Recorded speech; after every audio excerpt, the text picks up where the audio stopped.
Praise the lord. నిజ స్నేహితుడైన యేసయ్యకు మహిమ, ఘనత, ప్రభావములు యుగయుగములు కలుగునుగాక. యేసయ్య స్నేహితులైన మీ అందరికీ పునరుత్థాన శుభములు కలుగునుగాక. ఈ దినపు యేసయ్య జీవపు మాట. యోహాను సువర్తమానం 15వ అధ్యాయం 15వ వాక్య భాగం. మిమ్మును దాసులని పిలువక స్నేహితులని పిలుచుచున్నాను.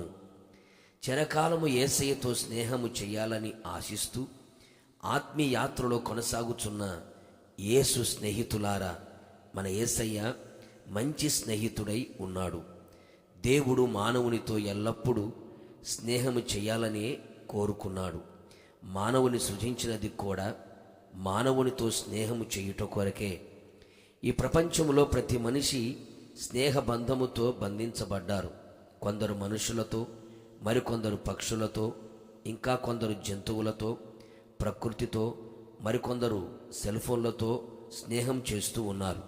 క్రైస్తవులు కూడా కొందరు భక్తిహీనులతోనూ, లోకముతోనూ, దుష్టులతోనూ స్నేహము చేయుచున్నారు. దుష్ట సాంగత్యము మంచి నడవడిని చెరుపుతుంది. లోక స్నేహము దేవునితో వైరమని తెలుసుకోవాలి. భక్తిహీనులతో, అన్యజనులతో సహవాసం చేసి ఆత్మీయ జీవితమును బద్దలు చేసుకుని వారు కలరు. లోకమును స్నేహించి దేవుని సహవాసమునకు దూరమైన వారు కలరు. ఎన్నో స్నేహములతో నిండుకున్న ఈ లోకములో యేసయ్య స్నేహమే మిన్న. లోక సంబంధులైతే లోకము తన వారిని స్నేహించును. దేవుని సంబంధులైతే దేవునితో స్నేహము కలిగి ఉందురు. నా దేవుని ప్రియులారా, మనమందరం ఒకప్పుడు లోకమును, పాపమునకు, దుర్వాట్లకి, దుర్వ్యసనాలకి దాసులమై, బందీలమై ఉంటిమి.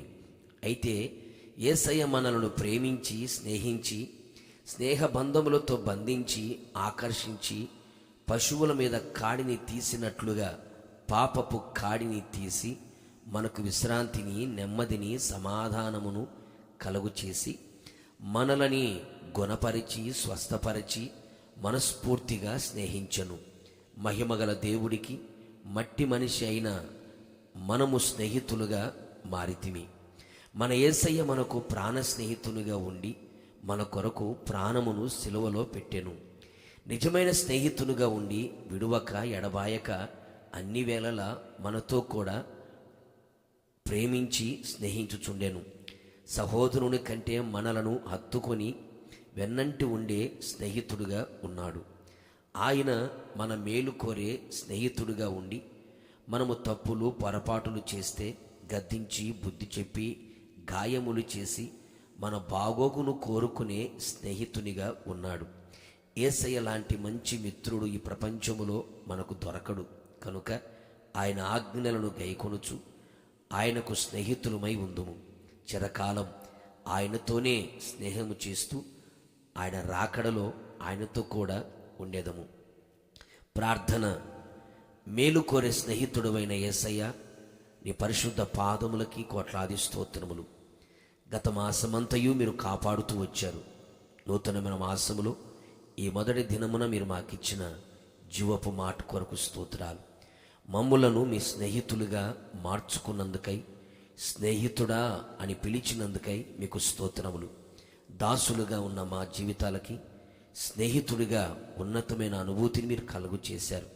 నిజమైన స్నేహితుడిగా, మేలు కోరే స్నేహితుడిగా, తండ్రి హత్తుకొని ఉండే స్నేహితునిగా, ప్రాణ స్నేహితునిగా మా జీవిత కాలమంతా మీరే ఉండి అన్ని విషయాల్లో మీ చిత్తమే మా జీవితంలో జరిగించి, నడిపించి, రాకడకు సిద్ధపరిచి మహిమ పొందమని యేసు నామములో అడుగుచూ ఉన్నాను తండ్రి, ఆమేన్. నిశ్చయముగా మీరును మీ కుటుంబ సభ్యులందరూ యేసయ్యకు స్నేహితులై ఉందురుగాక. God bless you.